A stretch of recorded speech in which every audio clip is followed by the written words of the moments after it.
Bismillahirrahmanirrahim. Assalamualaikum dear students. I am your psychology teacher 101. Welcome to our channel View Short Notes. सबसे पहले हमारे channel को subscribe कर लें ताकि आने वाली तमाम न्यू वीडियोज़ आप लोगों तक पहुंच सकें. Today our lesson is lesson number 24 memory. Lesson number 23 में हमने देखा था मेमोरी के बारे में, जिसमें हमने सेंसरी मेमोरी को देखा था और शॉर्ट टर्म मेमोरी. आज हम देखेंगे लॉन्ग टर्म मेमोरी को.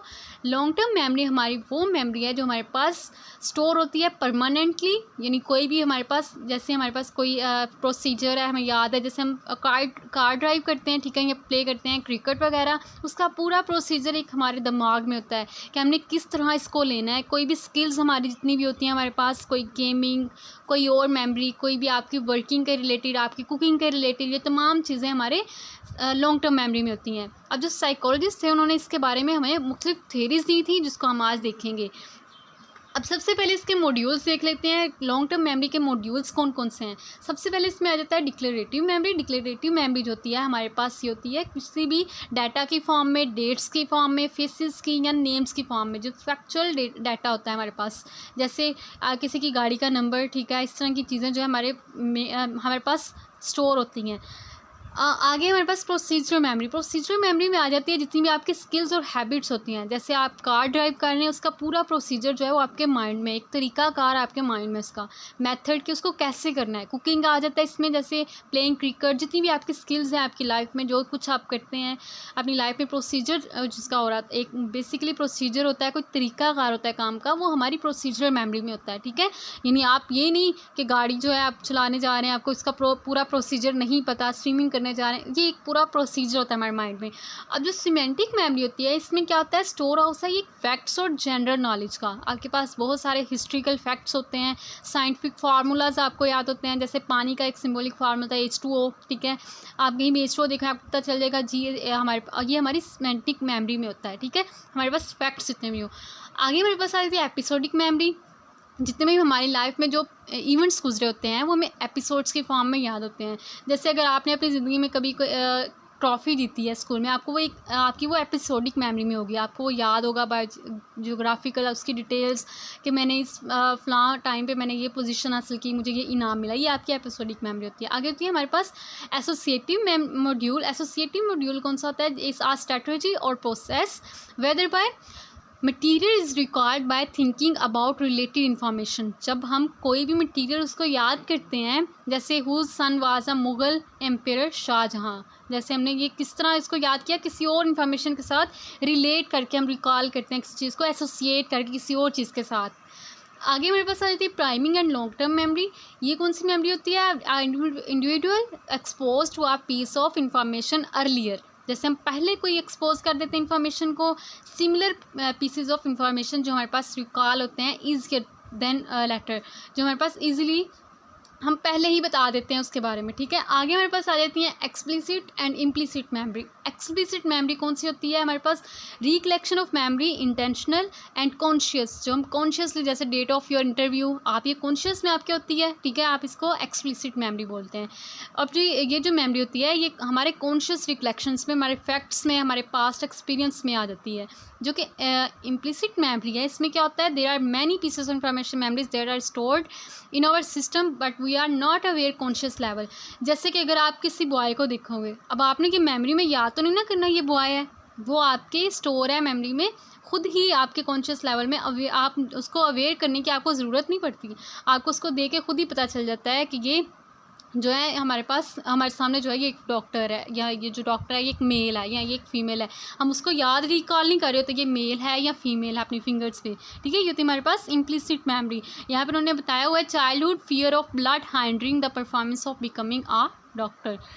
आगे हमारे पास सिंगल प्रोसेस अप्रोच. ये क्या है हमारे पास, some psychologist do not agree with the idea of 3 sequential stages of memory had a single process approach. जिनको नहीं यकीन था कि जो मेमोरी है वो 3 सीक्वेंशियल स्टेजेस पे है, तो उन्होंने फिर क्या हमें बताया था कि एक सिंगल प्रोसेस इसका वो कैसे है. हम अब देखते हैं level of processing theory. Level of processing theory में क्या है, information that is paid little attention will not be processed thoroughly, will remains at the shallow level of memory and will be forgotten soon. जो आप intentionally नहीं सुन रहे होते, कोई भी मेमोरी आप इंटेंशनली उसको नहीं लेना चाह रहे अपने पास, वो मेमोरी क्या होता है उसके साथ वो आपके थोड़ी देर के लिए आपके मेमोरी लेवल पे होती है, बाद में आप उसको जल्दी ही भूल जाते हैं। अब ये जो शैलो लेवल है ये क्या है? शैलो लेवल मेमोरी क्या होती है? This is a physical and sensory aspect of information. Deepest level memory क्या है हमारे पास? Meaning of information considering important analysis.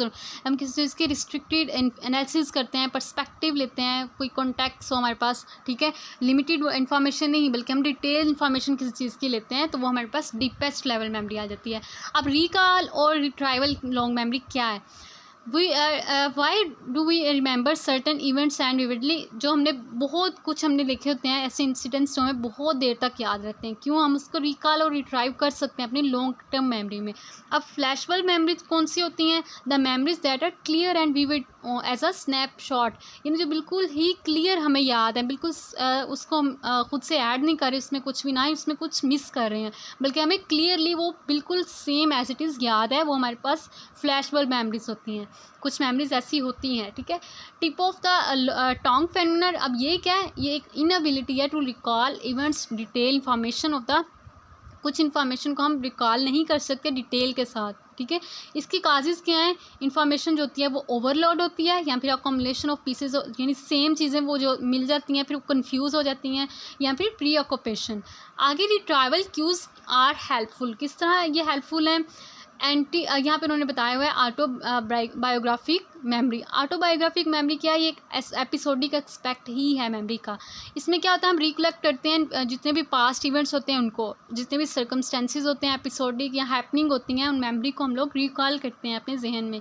यहाँ पे स्कीमास उन्होंने बताया, स्कीमास क्या है? अकॉर्डिंग टू बार्ले, information is remembered in terms of schemas. Schemas क्या है? General themes in memory that contain relatively little specific detail, यानी irrelevant unimportant detail are discarded. People's understand of the situations, their expectations, awareness of others motivation affect by memory by recall। हम छोटी छोटी जो होते हैं recall कर लेते हैं अपनी मेमोरी में इवेंट्स को, उनको हम लोग कंटेन करते हैं स्पेसिफिक डिटेल्स के साथ, वो हमारे पास स्कीमास की फॉर्म में होते हैं। फॉरगेटिंग क्या है? फॉरगेटिंग इनएबिलिटी टू रिट्राइव, जब हम रिट्राइव या रिकॉल नहीं करते इन्फॉर्मेशन को, वो हमारे पास आती है फॉरगेटिंग। अब इसके बहुत ज़्यादा फैक्टर्स आ जाते हैं, या तो information discarded, decay due to non use of learn material, अगर आपने उसको लर्न नहीं किया अच्छे से, रिट्राइव नहीं किया अच्छे से। अब यहाँ पे जर्मन साइकोलॉजिस्ट थे एक हार्मान, उनके अकॉर्डिंग क्या था? First of the study of phenomena of forgetting by using himself subject, उसने खुद को सब्जेक्ट यूज़ करके फॉरगेटिंग के बारे में सबसे पहले टेक्निक उसने देखी थी। उसने क्या बताया हमें? Use nonsense syllabus is sets of 3। उसने नॉनसेंस 3 सिलेबस लिए सेट्स के, यानी FIWBOZ। ये तो मतलब बिल्कुल डिटेल, ये जो है तरतीब के साथ नहीं है, ठीक है, आगे पीछे हैं। अब उसने देखा कि ये जल्दी फॉरगेट हो जाते हैं, जो हम लोग तरतीब से कोई चीज़ नहीं लेते, ये रैपिडली फॉरगेट हो जाते हैं। जब हम तरतीब से कोई चीज़ लेते हैं वो जल्दी फॉरगेट नहीं होती है। अब उसने यहाँ पे थेरीज दी थी, कुछ थेरीज क्या थी इसकी? वाई वी फॉरगेट, डिके, यहाँ पे डिके थेरी थी इसकी। सबसे पहले डिके थेरी क्या है? जो ओल्डेस्ट ये कंसेप्ट है इसके बारे में, फॉरगेटिंग के बारे में, कि जितनी भी इंफॉर्मेशन जो होती है वो डिके हो जाती है, डिसइंटीग्रेट हो जाती है, passage of time Aahista Aahista वो ख़त्म हो जाती है। अब इसके जो क्रिटिसिज्म था वो क्या था कि हाउ फॉरगेटिंग टेक्स प्लेस, क्यों होती है वो ख़त्म, ये नहीं बताया गया था, ठीक है। और ये भी नहीं बताया गया था जो रिकलेक्शन ऑफ मेमोरी है लॉन्ग पैसेज ऑफ टाइम के बाद, वो जो है उसके उन्होंने फैक्ट्स भी हमें नहीं दिए थे। आगे इसकी एक और थेरी थी, इंटरफेरेंस थेरी ऑफ फॉरगेटिंग। इसका क्या मतलब था? Result when recall of learned phenomena is blocked, यानी हम रिकॉल करते हैं जब उसको डिस्प्लेस कर देते हैं किसी और इन्फॉर्मेशन के साथ।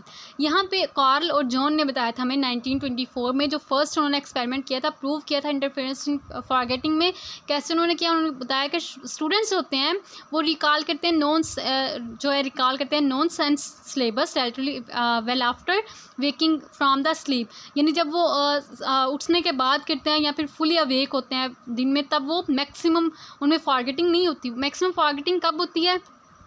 When they awake then they are allowed to sleep which show that interference. जब बहुत ज़्यादा वो सोते हैं या फिर उठते ही पड़ते हैं, तब उनमें ये चीज़ हो रही होती है फॉरगेटिंग की ज़्यादा, यानी वो इंटरफेरेंस आ जाती है ना, दरमियान में एक इंटरफेरेंस, कोई चीज़ इंटरफेयर उनको कर रही है, ठीक है, या फिर इवेंट्स ऑफ लाइफ कुछ ऐसे आ जाते हैं वो जो इनको इंटरफेयर कर रहे होते हैं। अब जो रिट्राइवल ऑफ लर्न फेनोमेना, इसका वो दो प्रोसेस के थ्रू इन्फ्लुएंस होता है। सबसे पहले proactive interference, then retroactive interference. Proactive interference क्या है? Proactive interference occur when the already store memory come in between interfere recall newly learned memory, यानी अब जब हम कोई न्यू चीज़ है, जैसे हम साइकोलॉजी का कोई सब्जेक्ट देख रहे हैं, पढ़ रहे हैं, और अंदर ही हमने कोई सोशियोलॉजी का सब्जेक्ट भी पढ़ लिया, अब ये दोनों के दरमियान एक इंटरफेयर हो गया है, ठीक है। वो क्या हम करेंगे, हमें ऑलरेडी स्टोर जो इन्फॉर्मेशन होगी वो जो न्यू इन्फॉर्मेशन उसके साथ उनके दरमियान इंटरफेयर आ जाएगा। अब रिट्रोट्राइव इंटरफेरेंस कैसे होता है? Retrograde interference occur when the newly learned material interferes with the block ability of recall previously, यानी जब आपने कोई प्रीवियस कोई एक्सपीरियंस किया हुआ है, कोई चीज़ रिकॉल की हुई है, वो ब्लॉक कर देती है उससे न्यू जो डाटा आपके पास होता है वो वाली चीज़। अब रिप्रेशन क्या आता है हमारे पास? रिप्रेशन पुटिंग अनडिज़ायरेबल थाट्स, यानी हम अनडिज़ायरेबल जो थाट्स हमारी होती हैं, फियर्स होते हैं, उनको हम अनकॉन्शियसली हम उसको ट्राई करते हैं, हम उसको रिमेंबर नहीं करना चाहते, हम उसको रिप्रेस करते हैं। अब फ्राइड ने यहाँ पे क्या कहा था उसके बारे में? जितनी भी हमारी अनप्लेजेंट फीलिंग्स वगैरह होती हैं, वो तमाम चीज़ों को हम लोग इन्फ्लुएंस इंसान का वो करती हैं, इंसान का बिहेवियर, इंसान का एटीट्यूड आहिस्ता आहिस्ता, जिनको वो रिप्रेस कर लेते हैं, अपने अंदर दबा लेते हैं। आगे इम्प्रूव किस तरह कर सकते हैं हम इसको? Elaborate rehearsal, mnemonics, method of loci, the keyword technique, ये चीज़ हमने स्टार्ट पे देखी थी। क्या है आगे? इनकोडिंग स्पेशल फेनोमेना क्या है हमारे पास? Mental organization of text material, ये नहीं when the material is being, ये सबसे पहले ऑर्गेनाइज्ड हमारे पास मटेरियल होना चाहिए जो भी हम लेंगे। अब जो हम टेकिंग नोट्स हम ले रहे हैं, listen to the and think to, उसको हमने सुनना भी है और उसको समझना भी, ये नहीं कि सुन के आपने भूल जाना है, उसको समझना भी है। और उसकी और क्या स्ट्रेटजी है? कीपिंग डिस्ट्रैक्शन अवे, डिस्ट्रैक्ट आपने बिल्कुल नहीं होना, आपने उसको चंकिंग करनी है, उनकी छोटे छोटे पार्ट्स में डिवाइड करना है, उसकी रीमिंग करनी है, यानी उनको एक रीम की फॉर्म में रीडिंग करनी है अलाउड, और अपने उनको स्लीप इंटरवल्स में देखना है। अब इसको इम्प्रूव हम इस तरह कर सकते हैं। अब ओवर लर्निंग क्या होता है? ओवर लर्निंग से क्या होता है? जब हम किसी मटेरियल को बार बार ओवर लर्न कर रहे होते हैं, ये बहुत इफेक्टिव होता है नेचुरल साइंस में, जैसे मैथमेटिकल हिस्ट्री में। अब मिनोमिक्स क्या होता है हमारे पास? ये शॉर्ट डिवाइसेस होते हैं that help encode information better, जो इन्फॉर्मेशन को बहुत बेहतर तरीके से स्टोर करने के लिए हम यूज़ करते हैं। यहाँ पे SQ3R आ जाता है। SQ क्या है? S यहाँ पे है सर्विंग एंड स्कीमिंग, जो हम सर्वे कर रहे हैं या स्कीमिंग कर रहे हैं वो S है, जो हम क्वेश्चनिंग करेंगे वो Q है, और 3R क्या है? सर्वे। और क्वेश्चन के बाद हमने क्या करना है? उसको रीड करना है, देन रिसाइट करना है, यानी उसको लाउडली पढ़ना है, देन रिव्यू करना है, उसका दोबारा से रिव्यू लेना है, ठीक है। ये हमारा सीक्वेंस है। यहाँ तक था हमारा आज का lesson. Thank you so much. अल्लाह हाफिज़।